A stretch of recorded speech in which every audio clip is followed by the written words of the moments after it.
Hello friends, आप सभी का आपके चैनल ई स्टडी केंद्र पर एक बार फिर से स्वागत है।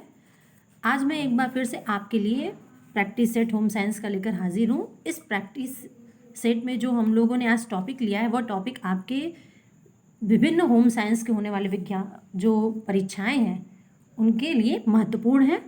आज का जो हमारा टॉपिक है वो है consumer protection act 2019, consumer rights and responsibility.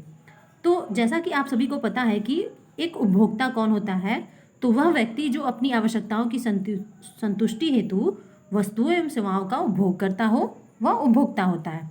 अब एक उपभोक्ता को सरकार के द्वारा क्या क्या अधिकार दिए गए हैं और इस अधिनियम में क्या क्या प्रावधान है, इसके बारे में हम लोग आइए कुछ टेस्ट प्रश्नों के माध्यम से देखते हैं। तो हमारा सबसे पहला प्रश्न है कि उपभोक्ता संरक्षण कानून 2019 को कब अधिसूचित किया गया?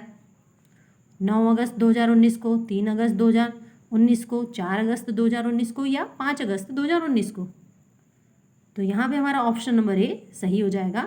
9 अगस्त 2019 को उपभोक्ता संरक्षण कानून को अधिसूचित किया गया। ये बहुत ही महत्वपूर्ण प्रश्न है, तो इसको याद रख कर लीजिएगा। आइए अगला प्रश्न देखते हैं। प्रश्न है कि उपभोक्ता संरक्षण कानून 2019 को कब प्रभावित ढंग से लागू किया गया? 5 जुलाई 2020, 10 जुलाई 2020, 20 जुलाई 2020 या 30 जुलाई 2020 को?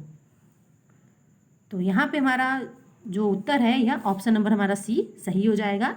20 जुलाई 2020 को उपभोक्ता संरक्षण कानून जो 2019 को में बना था वह पारित किया गया और प्रभावित रूप से जो है ढंग से लागू कर दिया गया। इसको याद रखने का एक शॉर्ट ट्रिक भी है, यहाँ पे ध्यान दीजिएगा। तारीख में भी 20 है और ये 2020 में से प्रभावित भी हुआ था, तो सब में 20, 20, 20, ट्रिपल 20। आइए नेक्स्ट प्रश्न को देखते हैं। प्रश्न जो है कि उपभोक्ता संरक्षण अधिनियम 2019 के तहत नए प्रावधान हैं। भ्रामक विज्ञापन के लिए सख्त मानदंड, आर्थिक क्षेत्राधिकार में परिवर्तन, उत्पादन दायित्व के लिए सख्त मानदंड या उपयुक्त सभी। तो ध्यान दीजिएगा, यहाँ पे जो उपभोक्ता संरक्षण अधिनियम 2019 के तहत कौन कौन से नए प्रावधान किए गए हैं, तो ये उपयुक्त सभी सही हो जाएगा। कि अगर कोई जो उत्पादक है वो भ्रामक विज्ञापन करता है तो उसके ऊपर सख्त मानदंड लगाया जाएगा। मानदंड मतलब उसके ऊपर पैसे जुर्माना लगाया जाएगा। साथ ही साथ आर्थिक क्षेत्राधिकार में परिवर्तन, जो पैसे से संबंधित क्षेत्र कम या अधिक दिखाया जाता है उसमें भी परिवर्तन किया गया है। साथ ही साथ उत्पादन दायित्व के लिए सख्त मानदंड है, यानी जो कोई भी उत्पादन करता है उसका क्या क्या दायित्व, उसको जरूरी रूप से सारे नियम का पालन करना है, उनको एक भी नियम को नज़रअंदाज नहीं करना है। तो इन सबको ध्यान में रखिएगा, इसीलिए यहाँ पे उपयुक्त सभी आएगा। आइए अगला प्रश्न देखते हैं। प्रश्न है कि उपभोक्ता संरक्षण अधिनियम 2019 के तहत उपभोक्ता को कितने अधिकार दिए गए हैं? 2, 4, 6 या 8? तो यहाँ पे हमारा ऑप्शन नंबर सी सही हो जाएगा। उपभोक्ता संरक्षण अधिनियम 2019 के तहत उपभोक्ता को 6 अधिकार दिए गए हैं। आइए नेक्स्ट प्रश्न को देखते हैं। प्रश्न है कि उपभोक्ता संरक्षण अधिनियम 2019 के तहत उपभोक्ता के अधिकार इनमें से कौन नहीं है? सुरक्षा का अधिकार, अनिवारण का अधिकार, सुने जाने का अधिकार, चुनने का अधिकार। तो यहाँ पे आप ध्यान दीजिएगा, जो उपभोक्ता संरक्षण अधिनियम 2019 है उसके अंतर्गत उपभोक्ता को 6 अधिकार दिए गए हैं। उन 6 अधिकारों में से सुरक्षा का अधिकार है, चुनने का भी अधिकार है और सुने जाने का भी अधिकार है। लेकिन ऑप्शन बी जो हमारा है अनिवारण का अधिकार, ये गलत है। अनिवारण की जगह क्या हो जाएगा? निवारण का अधिकार। और साथ ही साथ उपभोक्ता जागरूकता का अधिकार भी है और सूचना का अधिकार भी है। हम जो भी प्रोडक्ट खरीद रहे हैं या फिर सेवा ले रहे हैं उसके बारे में हमें पूर्ण रूप से जानकारी होनी चाहिए। आइए अगला प्रश्न देखते हैं। प्रश्न है कि उपभोक्ता संरक्षण अधिनियम 2019 के तहत कौन शिकायत कर सकता है? उपभोक्ता, विक्रेता, तीसरा पक्ष या इनमें से कोई नहीं? तो जैसा कि हमें पता है कि यहाँ पे उपभोक्ता के लिए ही संरक्षण के लिए अधिनियम बनाया गया है, तो यहाँ पे हमारा ऑप्शन नंबर ए सही हो जाएगा। कोई भी उपभोक्ता जो किसी भी वस्तु या सेवा का उपभोग कर रहा है वही शिकायत कर सकता है इस अधिनियम के अंतर्गत। नेक्स्ट प्रश्न है हमारा, इनमें से कौन उपभोक्ता विवाद निवारण करता है? पंचायत आयोग, नगर आयोग, राज्य आयोग या उपरोक्त में से कोई नहीं? तो यहाँ पे हमारा ऑप्शन नंबर सी सही हो जाएगा। जो राज्य आयोग है यह उपभोक्ता विवाद का निवारण करता है। ये उपभोक्ता विवाद निवारण जो स्तर होता है, ध्यान रखिएगा, वो 3 स्तरों पर होता है, 3 लेवल पे होता है। इसमें हम जिला स्तर, राज्य स्तर और फिर राष्ट्रीय स्तर पे इन जो उपभोक्ताओं की समस्याएं होती हैं उनका निवारण किया जाता है। आइए अगला प्रश्न देखते हैं। प्रश्न है कि जिला आयोग का वित्तीय क्षेत्राधिकार क्या है? 1 करोड़ तक, 5 करोड़ तक, 10 करोड़ तक या उपयुक्त में से कोई नहीं? तो यहाँ पे हमारा ऑप्शन नंबर ए सही हो जाएगा। जो जिला आयोग का वित्तीय क्षेत्राधिकार होता है वह 1 करोड़ तक का होता है। प्रश्न नंबर 9 है, केंद्रीय प्राधिकरण की शक्तियाँ क्या हैं? अधिकारों को बढ़ावा देना, अधिकारों की रक्षा करना, अधिकारों को लागू करना या उपरोक्त सभी? तो ध्यान दीजिएगा, जो केंद्रीय प्राधिकरण हैं इसकी जो शक्तियाँ हैं ये क्या है कि अधिकारों को बढ़ावा देना, जिसके जो अधिकार हैं हम एक उपभोक्ता के क्या क्या अधिकार हैं उसको बढ़ावा देना, साथ ही साथ अधिकारों की रक्षा भी करना और अधिकारों को लागू भी करना। ये उपयुक्त ऑप्शन नंबर डी सभी हो जाएगा। प्रश्न नंबर 10 है हमारा कि उपभोक्ता को शिकायत दर्ज कराने की समय सीमा क्या है?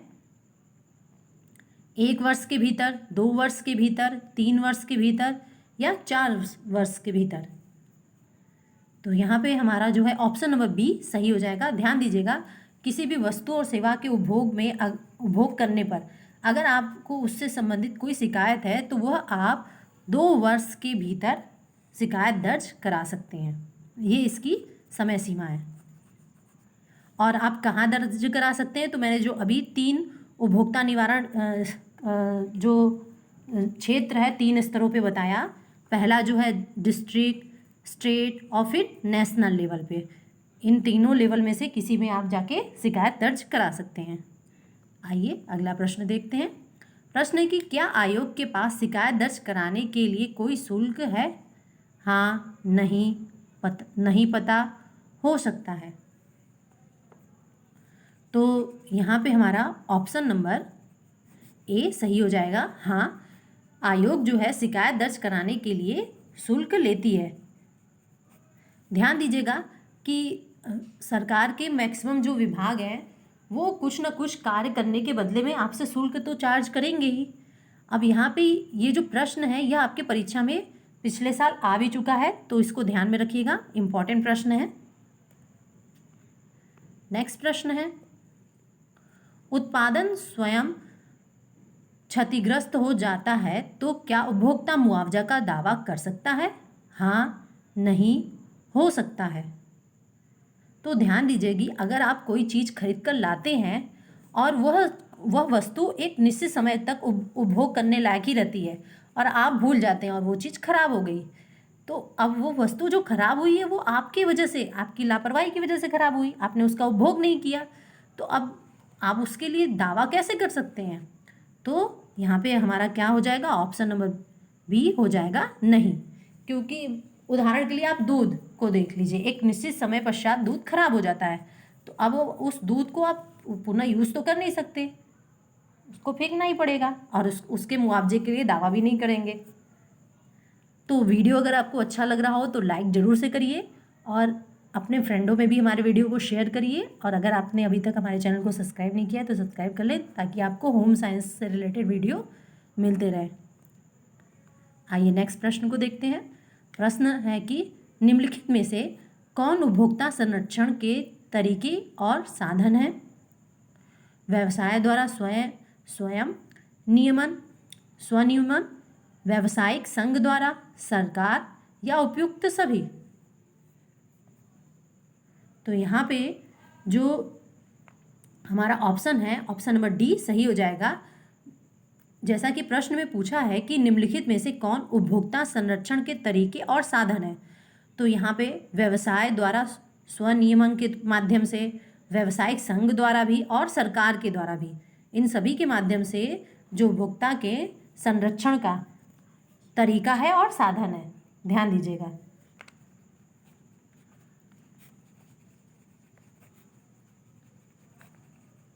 इसमें आप ये भी ध्यान दे सकते हैं, जैसे व्यवसाय द्वारा स्वनियमन, यानी जैसे किसी जिसका खुद का बिजनेस हो या फिर कोई सेवा दे रहा है, खुद का प्रोडक्शन हो, तो वो खुद से ध्यान दे कि उसे उपभोक्ताओं के लिए उनकी वस्तु जो वो उत्पाद कर रहे हैं वो शुद्ध हो, सही हो और सेवा भी सही हो, उसमें किसी भी प्रकार का कोई मिलावट या फिर गलत कार्य ना हो। और साथ ही व्यावसायिक संघ द्वारा भी वो अपने से जो वो सेवा दे रहे हैं वो अच्छे से अच्छा हो, और वस्तु का प्रोडक्शन कर रहे हैं तो वो शुद्ध हो और प्योर हो, उसमें कोई मिलावट ना हो। और साथ ही साथ सरकार भी क्या करती है, इनके अपने नियम लगाकर, विभिन्न नियमों के माध्यम से, दंड के माध्यम से वो डरा कर लोगों को सही मार्ग पर लाती है और उनको उपभोक्ताओं के हक के लिए लड़ती है। ठीक है, तो आइए नेक्स्ट प्रश्न को देखते हैं। प्रश्न है कि उपभोक्ता संरक्षण अधिनियम किसके लिए महत्वपूर्ण है?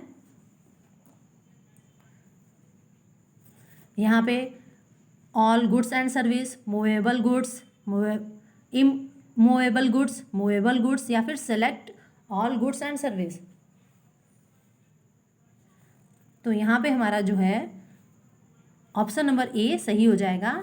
जो उपभोक्ता संरक्षण अधिनियम है यह सभी प्रकार के गुड्स और सर्विस पे लागू होती है, जिसमें उपभोक्ताओं के हित के लिए ध्यान दिया जाता है। सरकार उपभोक्ताओं के अधिकारों के लिए पूरा अपना ध्यान दिए रहती है, उनके अधिकारों और उनके हितों की वो रक्षा कर सके, सरकार के द्वारा अधिकारों और उपभोक्ताओं के हितों की रक्षा हो सके। तो यहाँ पे उपभोक्ता संरक्षण अधिनियम के लिए जो महत्वपूर्ण है वो क्या है, सभी प्रकार के गुड्स और सर्विस पे ये नियम लागू होता है। हमारा अगला प्रश्न है, भारत में राष्ट्रीय उपभोक्ता अधिकार दिवस कब मनाया जाता है? 15 दिसंबर, 20 दिसंबर, 24 दिसंबर या 30 दिसंबर? तो ध्यान रखिएगा, ये बहुत ही महत्वपूर्ण प्रश्न है और ये परीक्षा में पूछा भी गया है। तो भारत में जो राष्ट्रीय उपभोक्ता दिवस है यह जो है ऑप्शन हमारा सी सही हो जाएगा, 24 दिसंबर को मनाया जाता है। और साथ ही साथ आप ये भी ध्यान रखिएगा, जो विश्व उपभोक्ता दिवस है वो 15 मार्च को मनाया जाता है। तो ये भी महत्वपूर्ण है और ये भी महत्वपूर्ण है। और ये बात ध्यान रखिएगा कि जब भारत का पूछे तो आपको 24 दिसंबर सेलेक्ट करना है, और जब विश्व का पूछे तो आपको 15 मार्च सेलेक्ट करना है। तो वीडियो अच्छा लगे तो लाइक ज़रूर से करिएगा, और अगर अभी आप हमारे चैनल पर पहली बार आए हैं तो हमारे चैनल को सब्सक्राइब कर लें, ताकि आपको आगे भी होम साइंस से रिलेटेड वीडियो मिलते रहें। Thank you guys.